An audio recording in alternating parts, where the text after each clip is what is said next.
What's up? This is Nicholas Mindset here. I hope everybody's having an amazing day. I just wanted to make this quick video today for you called Death by 1,000 Cuts, as it says in the title, and why productivity is death by 1,000 cuts. All right, because we're all trying to be productivity in these times right now.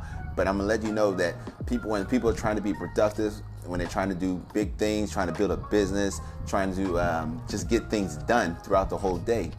And that what really trips people up is that they think it's going to be something really, really big that's going to really kill their time. And what happens is when they're trying to be productive, but it really isn't something big. Instead, what happens is it's 1,000 little things every day that eats up their time. It's like when it pops up in your day, you're thinking, well, it's just something small. It's just something small. It's just a little bit. It just costs a little. But what happens is, even if it's just 30 seconds, you know, it's things like that that's really gonna kill your productivity and your time management, okay? And I'm gonna get into this later on, but it just takes too long to get back into that mindset that you were at the start. But we'll touch on that later.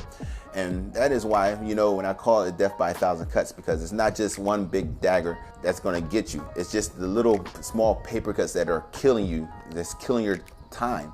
And at the end result is that you know that the 1,000 little paper cuts that's just killing your time, trying to be productive, but it's just these little things, and it just kills your time and your productivity. All right. So most of the time, you got to be careful with your environment, your systems, and your routines that you have in place, your processes. This is something you must establish when you're trying to be trying to increase your productivity. All right. For example, when now everybody's working from home, and I hear a lot of people, they're saying they're more productive at home than working in the office. I mean, because the office can be a very distracting environment depending on your layout and the systems and process you have in place. But maybe the people I'm thinking that the ones that are having success at home and saying they're more productive, maybe they have a process and the systems in place and routines where they can actually be more productive. Like, for example, what really kills people time is, say like you're working in the office or you're working at home, it's best to have multiple chargers for your laptop. Say like your laptop goes down or your phone goes down, you have to stop, go charge it into the living room or go to another part of your office to charge your laptop, or you got to go back to another room to get your phone charger. These are the things, I mean, it might be really small, but these are the things that can really kill your time. It's just like one of the things that really kills your time is food. This is the most thing that really kills everybody's time is food. Because say like you're working in the office, once it's time to go have breakfast, you have to go to the shop. You got to wonder what coffee I'm going to get. You know, are we going to go to the shop over here? Or are we going to go over here? There's all these small little decisions. And then after you come back, you go for lunch. You want to go with your colleagues. All right, should we buy the food? Should we have it inside? Should we go to there? Should we eat here? Should I pack it? Should I do this? Should I do that? And it's all these little small decisions that are really killing your time. It's just like death by 1,000 cuts. It comes from the saying of, like, in the financial world, when people are trying to do budgeting, things like that, what kills people is the small things. I'm just gonna buy a shirt here. You know, it's only $15. Or later on, I'm gonna buy a cappuccino. All right, later on, I'm gonna buy this and buy that. All these little small things. It's the small things that really kills the business. I mean, it kills time, it kills money. It's just like they had this show called, Seconds to Disasters. It's about airplanes crashing, things like that. But it's not like the airplane just crashed. It's all the small things. It's like the mechanic didn't check the alternator, or didn't do the proper checks on the fuselage for where the fuel goes in. They didn't. Maybe the pilot didn't check to make sure all the systems are a go. So it's all these little small things that can lead to disaster. And the same thing in the business. Like, say for a business management system. Management. So you're running a business, you're running a company, an agency, and then you have an employee.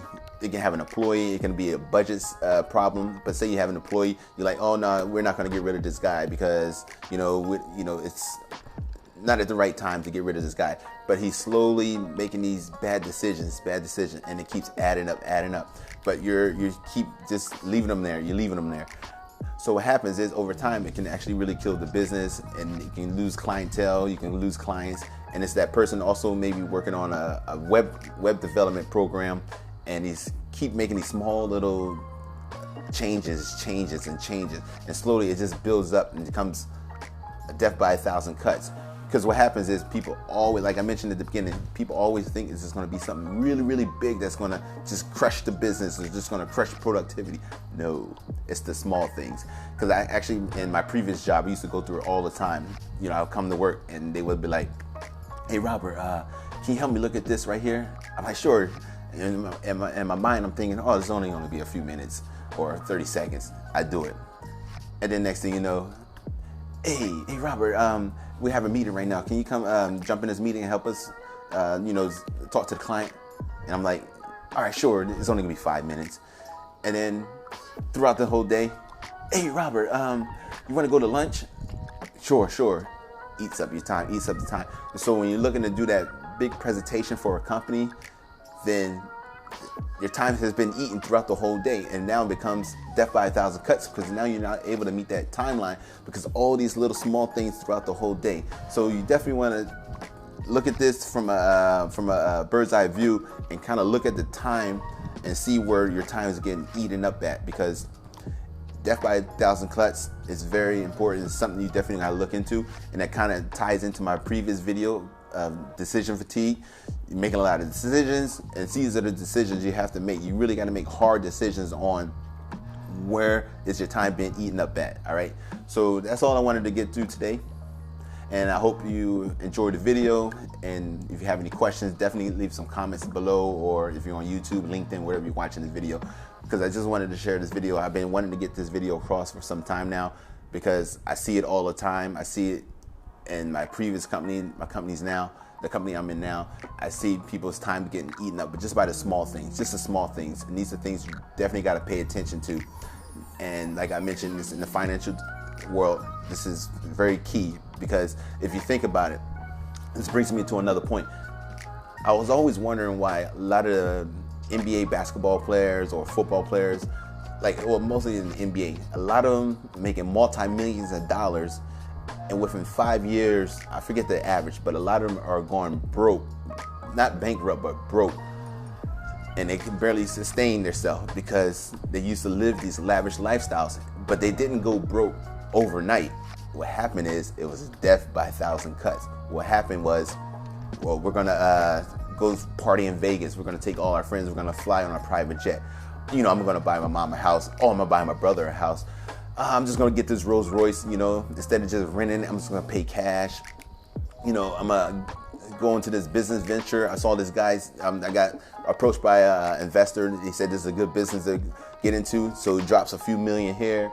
The plane trips, the suits, the jewelry, the high-end clothes, all this just adds up.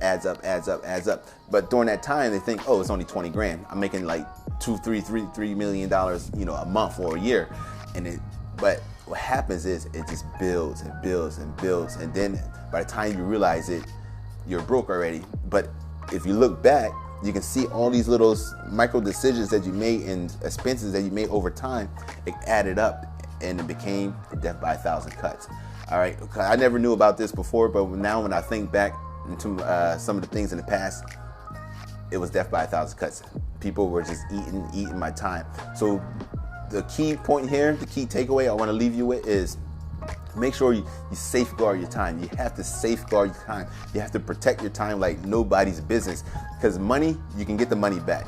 Like if you lose money, you can work harder, you can work overtime, you can create a side hustle, you can make the money back. But the one thing you can't get back is the time. So once they took all your time, eating up all these micro time and taking up these making these decisions where people are eating up your time, you can't get the time back. The time is gone. It's it. It's gone. But the money you can make back. So definitely, I want to leave you at is protect your time. All right. So that's about it from Nichols Mindset. I hope you enjoyed the video, and y'all definitely have a great day.